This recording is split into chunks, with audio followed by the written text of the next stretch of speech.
Heat came off the highway in shimmers, as if the bitumen were breathing. Erin Taylor cracked the Uta's window and let in air that smelled of eucalyptus and iron. 180 kilometers west of Dubbo, the radio coughed a bushfire warning for a region behind her and died. She turned it off. The sky was polished blue, paddocks cropped tight by drought, and the only other vehicle she'd seen in an hour was a road train. Erin wasn't a cop anymore, but the reflexes persisted. She scanned fence lines, counted mailboxes, logged anomalies. 3 days earlier her brother, Callum, had left a message. "Rin, I've found something at the ridge. Might be nothing, but if you can get out here, bring the camera. Don't text. Use the old channel." The old channel was the encrypted app they'd used when she worked organized crime and he freelanced as a wildlife photographer. Erin had left after a coronial inquest that gutted her unit and her sleep. Callum stayed in the field, chasing koalas through canopy dieback and protesting mines that carved up habitat. He lived in a cabin near the Gunda Range and kept other people's secrets. At Bellinger Creek Roadhouse, the aircon was more a theory than practice. The woman at the counter had a Southern Cross tattoo and eyes that said she'd seen everything twice. "Fuel and a pie," Erin said then. "Anyone asking after a bloke with a camera? Tall, wiry. Couple of suits yesterday," the woman said. "City types. Wrong shoes. Bought bottled water like it was currency." "Thanks. My brother's out that way," Erin said. "He's terrible with phones. Reception's patchy past the ridge," the woman said. "Storm scraped the towers last week. Watch the back roads. They haven't graded them." Back in the Uta, Erin checked her phone. No new messages, just Callum's last location pin, dropped on a ridge above a dry creek. She filled 2 jerry cans and drove. The land tipped into stubborn hills. Dead hawks on posts warned off foxes, maybe people. Erin tasted metal under her tongue, the way she did before a door kick. Twice dust plumes appeared ahead. She eased off until they faded. At a cattle grid she stopped. A Hilux idled empty by the gate, the padlock unlatched. The open way felt like a prompt. She followed the pin down a washed-out track choked with saltbush. After 20 minutes, she found Callum's cabin canted between scribbly gums. The solar panels were intact. The door was locked. She took the key from the possum box, stepped inside, and knew he hadn't been there since yesterday. The water in the jug was warm. A mug ring ghosted the table. Lens caps were laid out like coins. His camera and notebook were gone. But he'd left the kind of mess he made when he wanted her to find it. A map with 3 red crosses, a little bag of wetland mud tied with dental floss, and a memory card taped under the table lip. She slid the card into her pocket and held still. Outside something metallic ticked in the heat. Far off, a motor turned over, strained, and died. She eased out the back. Wind tore through the gums. Erin stepped onto the veranda and looked toward the ridge where Callum's pin burned on her screen. Between her and that ridge, in the wavering heat, a man stood in the track. He wore a suit jacket, dust up to his knees. In his hand he held her brother's battered field hat. Slowly. The man didn't move. Erin leaned on the veranda post, one hand near her side. He was younger than she expected. Early 30s, city-pale skin, wrong clothes for the bush. His jacket bulged at one hip. The hat in his hand had a tear along the brim. She'd seen Callum snag it on barbed wire once. "Lose something," he called. The accent was Sydney, polished, unbothered. "We've been looking for him." "Who's we?" He tilted the hat. "People who pay me." Erin's pulse slowed. "You find him, give him that back. Depends if he's still around to wear it." The man smiled without warmth. "You're Erin." She didn't answer. He nodded toward the ridge. Your brother's passionate about birds. And trespass. He filmed things he shouldn't have. I'll let him know, if you tell me who you are. He seemed to listen to something distant. A vehicle coughed behind him, so he wasn't alone. Call me Hugh, he said. We'd like to look through the cabin. No warrant, Erin said. No entry. Hugh's eyes flicked past her shoulder. She felt the shift of air a moment before the floorboards creaked behind her. She dropped, rolled off the veranda, hit the dirt hard, and sprinted for the shed as something heavy struck where her head had been. 2 men followed. No coordination, no call-outs, just hired muscle. Erin yanked open the shed door. The ATV sat there, half covered in dust. Callum always left the key in the helmet. Some habits saved lives. She jammed it in, twisted, and the engine roared. Gravel exploded behind her. The track cut through gums, branches slapping her face. She swerved between boulders, the back tires fishtailing. Bullets or rocks, she couldn't tell, snapped the air behind her. She ducked low and gunned it toward the ridge. After 5 minutes the engine began coughing. Fuel line clogged with grit. She coasted behind a fallen tree, killed the ignition, and listened. Voices carried faintly. "Check the gully," one shouted. Erin crawled up the slope and lay flat behind a termite mound, breathing through her shirt. Below, Hugh stood with his hands on his hips, looking at the cabin. One of his men said something. Hugh pointed at the ridge. They split off, 2 toward the east track, 1 staying near the hillocks. Erin waited until their engines faded, then limped back toward the cabin. Her hands shook as she retrieved the laptop from the gear case. She plugged in the memory card. The screen flickered, then showed a frozen frame, drone footage, Callum's work. Aerial shots of the wetlands. Then, excavators, floodlights, men in high-vis with no company logos, pipes running underground. Water diversion, illegal extraction. The footage jumped. Men loading barrels marked with hazard symbols into unmarked trucks. Then the drone dropped, skidding into reeds before the video cut to static. Her throat went dry. She ejected the card, slid it into her jacket, and grabbed a satellite phone from the shelf. No signal. The antenna was snapped. Something cracked outside. She froze. A shadow stretched across the window. Then a voice, Hugh's, calm, close. "Erin, you can make this easy. You hand it over, and we'll make sure your brother's safe."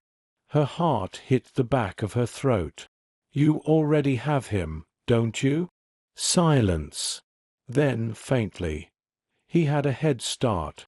You won't." The crunch of boots on gravel. Erin bolted through the back door and vanished into the trees, the sound of engines lighting up behind her.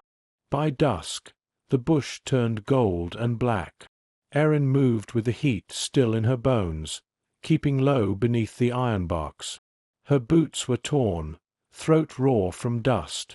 Every few hundred meters she paused, listening for engines. She reached the ridge Callum had marked. The first red cross on his map lay ahead, an old drainage trench half hidden by reeds. A makeshift tarp covered part of it. She crouched, lifted the corner, and saw the truth. Industrial drums, unmarked but stinking of chemicals. Tubes ran down into what used to be a watercourse. Someone was poisoning or diverting the local groundwater. Illegal mining runoff, maybe lithium extraction. It explained the secrecy, the suits, the people who pay Hugh. She took photos, careful not to breathe too deep, then sealed the phone in a bag. Somewhere below, engines murmured, Hugh's men sweeping the valley. Erin climbed the ridge, found a ledge that gave her a view of the plain, and saw lights moving in the darkness. 3, maybe 4 vehicles, forming a loose perimeter. Her pulse hammered. They were herding her. She scrambled down the other side, cutting through lantana until her foot slipped and the ground gave way. She fell 6 feet into a culvert, pain spiking up her leg. When she tried to stand, her ankle screamed. She crawled to the wall, bit down hard, and forced it straight. Thunder muttered somewhere to the south. The air smelled of rain and diesel. She needed help, and there was only one number that might work. Using the last bar of reception, she texted an old contact, Detective Marla Quinn, Sydney Homicide. "Marla, it's Erin Taylor. Need quiet assistance. Missing person, Callum Taylor. Remote NSW. Possible corporate crime, illegal water extraction. Sending footage." She hit send, praying one bar was enough. A flashlight beam sliced the night above her. Voices, Hugh's men, closer than she thought. Erin pressed herself into the culvert, hand over her mouth. "Anything." "Nah. She's hurt though. Blood on the rocks. Boss says she's got the footage. Find her. Don't kill her. Yet." Boots crunched overhead. Mud trickled from the edge and splashed onto her sleeve. When the beams moved away, she climbed out the far end, wincing at every step. Rain started in heavy drops.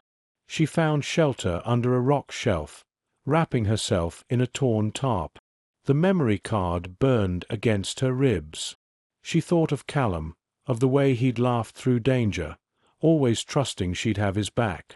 Then a new sound, weak, irregular, metallic. A phone vibrating.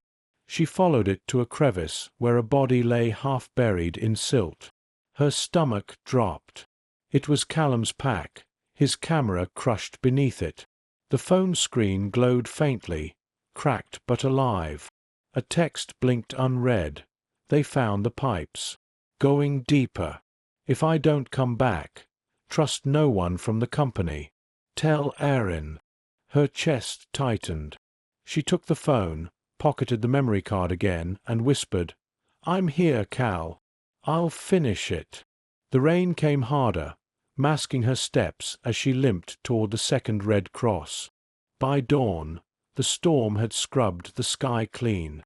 Steam rose from the ground as Erin followed the creek bed, the ankle stiff but holding. The second Red Cross was 2 kilometers north, near the quarry. She heard engines long before she saw them.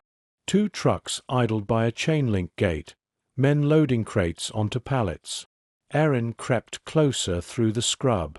The crates bore the logo of a mining firm, Dry Reach Resources. She recognized the name. They'd been under investigation for bribery years ago. Charges dropped quietly. A shout cut the air. She froze. Hugh stood by the gate, face slick with rain. He spoke into a radio, scanning the tree line. "She's still here. South Ridge. Bring the drone." The hum came seconds later, a black quadrotor slicing the air. Erin ducked and sprinted into the quarry's drainage tunnels. The air was cold, metallic. Her flashlight beam caught graffiti, protest slogans, faded by time. Halfway through, her phone buzzed. "Number withheld. This is Detective Quinn. Received your data. Units en route from Dubbo. Stay alive 2 hours." Relief surged. She typed back. "Brother missing. Armed men. Evidence stored at Ridge Culvert."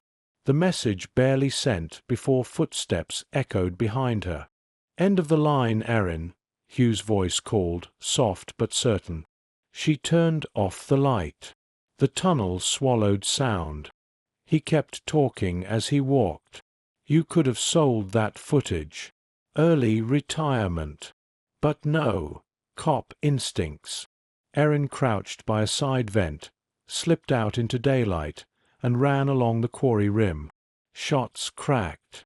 One grazed her shoulder, heat and pain fusing. She stumbled, fell into gravel, then crawled behind a rusted drum.